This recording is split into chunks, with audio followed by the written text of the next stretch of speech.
Good morning, this is Bree. Welcome to my home. We're actually heading out to the garden, but I wanted to show you something really cool. I obviously have a compost issue. Like, I don't have any compost to put in my garden. And although this year I bought compost, that's really not sustainable over years and years of times. In the past, we had farm animals, we fed those animals our scraps, and they pooped it out and we made compost. I am starting out on learning some new things, which is how to compost, and there are so many methods. I'm gonna be trying a few of them. But first, I learned about this just the other day, bokashi method. But you put all of your food scraps in here, everything. Cooked things, fruits, vegetables, dairy. I think the only thing is like oil. You don't put oil in here, which is fine. Everything else though can go in here. I am literally just setting up this system just now. You just chop up your kitchen scraps, throw them in here, and then you layer them with this bran. It's like got microorganisms in it that breaks down and ferments the kitchen scraps. So basically, it's fermented kitchen scraps. Down here at the nozzle, you pour off the juice and use it, mix it with water and use it to spray on your vegetables and your flowers and your houseplants. And then the leftover scraps that are in there, because they're not fully composted, you are supposed to just bury in your soil. So we'll see how this goes. This seems like a very simple way though to stop throwing my kitchen scraps in the trash, which has been driving me crazy that I've been doing that. I got this off of Amazon, so I will link it below. It is a company out of Austin, Texas. And yeah, I can't say whether it's good or not, but from what I've read about the bokashi method, it seems incredible. I'm very excited to try this.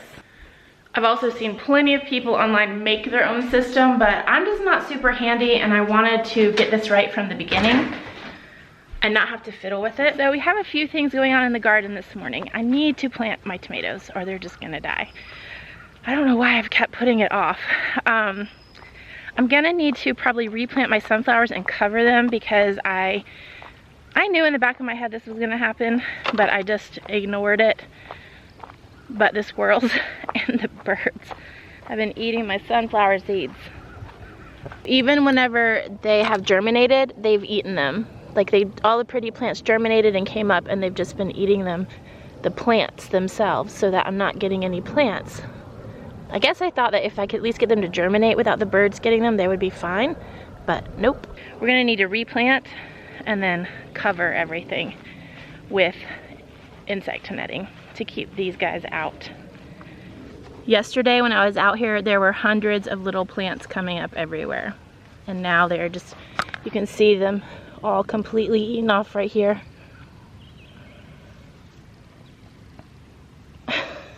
Little buggers. There's one that's, nope, it didn't live either. We got a good soaking rain yesterday. Finally, hallelujah, I'm so grateful. Since I couldn't get the strawberry bed ready in time to plant them, I bought a green stalk to put them in to save their life till the fall. Hopefully by the fall I can get the bed ready. Look, they've even found Gracie's sunflowers and eaten them down. Those probably popped up yesterday and these probably popped up this morning, and so they haven't been eaten yet. Love me these gorilla carts for getting stuff done. They're so handy and so easy to pull.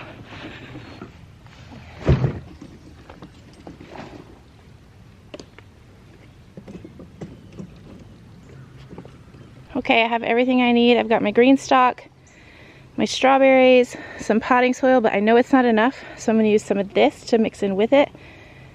And I'm going to use the gorilla cart to mix it.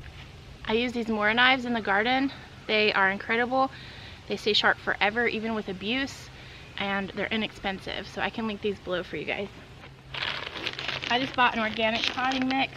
Espoma is a well-known...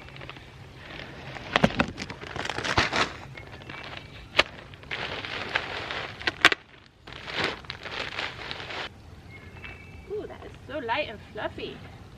This is eventually getting turned into a sandbox, and so we have been using this as needed this summer.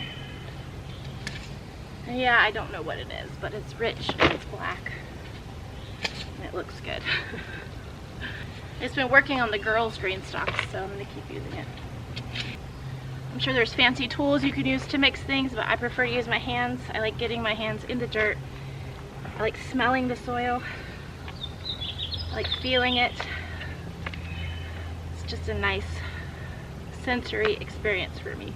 I'm gonna put this green stalk here. I don't think it'll live here forever, but I think this is a good spot for it for now.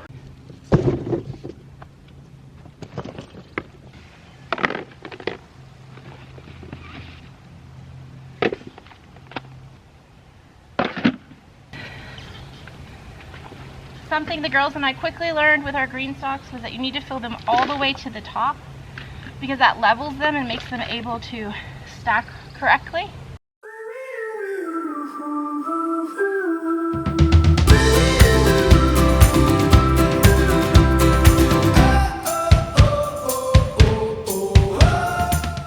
Okay, so there it is.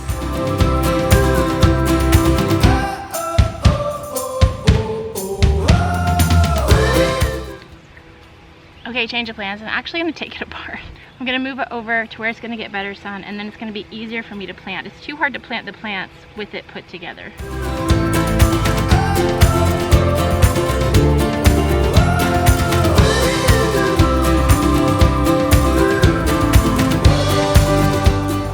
Okay, this is better. It was probably going to end up here anyway, so I'm glad I just went ahead and moved it. I think it would have looked pretty there, but it just wasn't going to work. I just wanna have fun, clap my hands, turn around now and dance, dance, dance. I just wanna have fun, clap my hands, turn around now and dance, dance, dance. I just wanna have fun, clap my hands, turn around now and dance, dance, dance. I just wanna have fun, clap my hands, turn around now and dance, dance, dance. I just wanna clap, clap, turn around, dance, dance, dance. I just wanna clap, clap, turn around, turn around. Okay, I am pleased with this. I wanted to show you a couple of things though about planting the strawberries in your green stalk. Forgive the loud fan in the background. One of the main things with strawberries when you're planting them is that you don't plant above this little part right here. This is the crown, and this is where all your runners are gonna grow out of. And if you plant the strawberries deep, you're gonna smother these and they won't put out runners.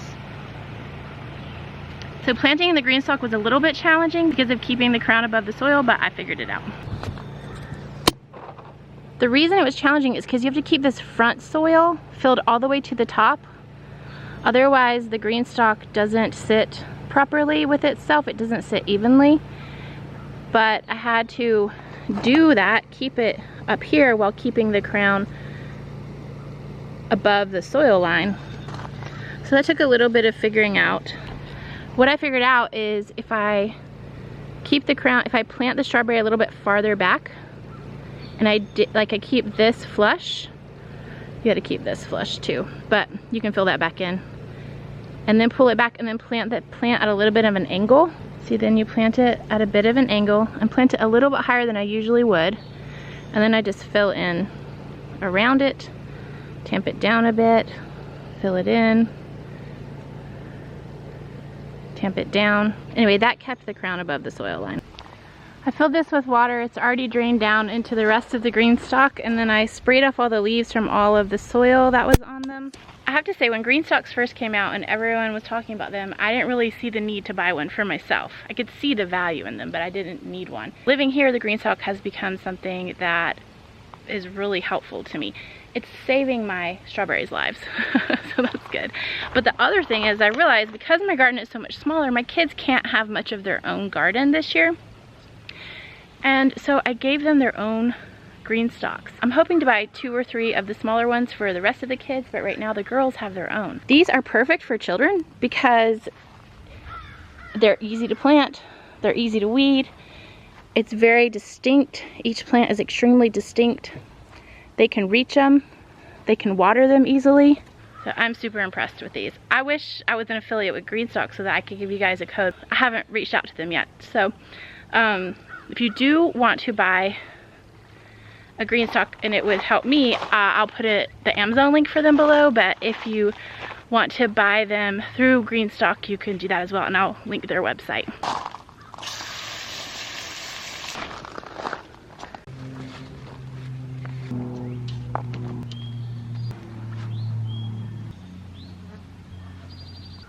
All right, some of this cabbage is ready to be harvested. Even though this one's really small, it's ready.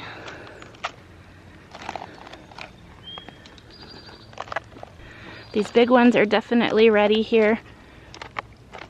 You may wonder, how do I know they're ready? Well, first of all, the leaves have closed up over the whole cabbage. For instance, this one is getting close to ready, but the leaves haven't fully covered it like that. And when I feel it, it's actually pretty hard, so you could harvest it. But if you felt it and it was real soft, it would not be ready. All of these are pretty much ready. Some of them are so tiny. Well, this one's pretty soft. This one could go a little longer, but these ones are getting harvested right now. If your cabbage is ready and you wait too long to harvest it, it splits like this one did, which is annoying, but it's not that big of a deal. We can't store it, but we can go ahead and eat it today or tomorrow, or, you know, quickly. And to harvest, I just pull it up from down here.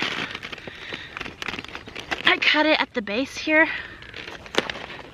We got it. Then what I like to do is pull off these extra leaves here. We have some really nice shoots. That looks like a head, but I know I harvested that. But a lot of shoots here coming off the broccoli. And as long as they're not bitter, I'm just gonna keep eating them. When they get bitter, we will pull these plants out and turn this bed over.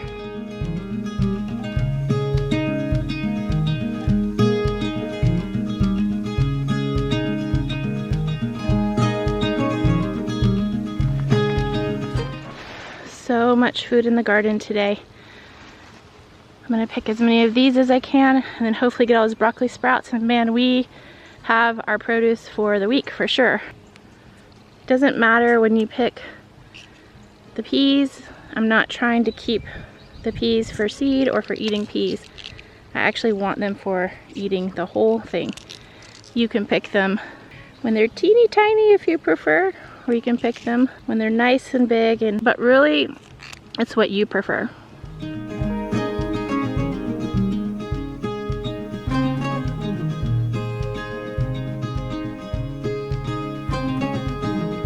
Let's go through now and harvest all these broccoli shoots.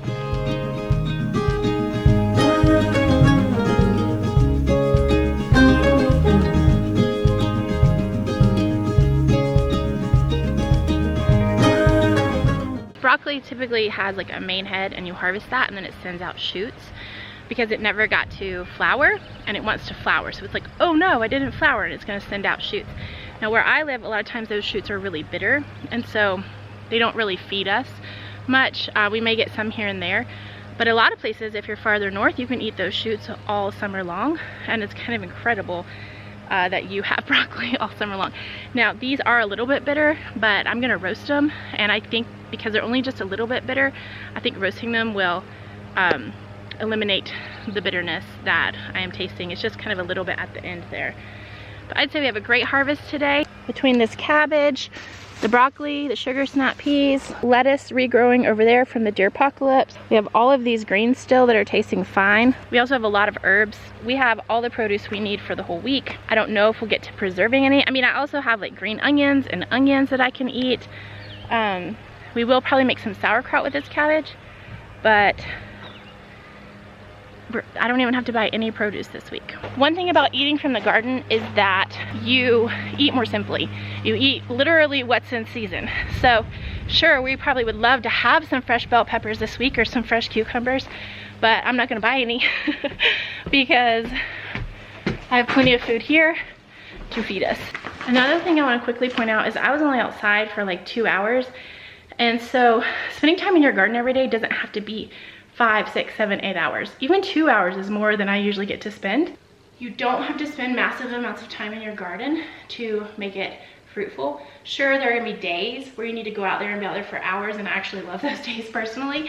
But most of the time I get 30-minute increments in the garden, either throughout the day or just once a day, and sometimes I don't get out there at all. I just say that to encourage you that you can grow food too.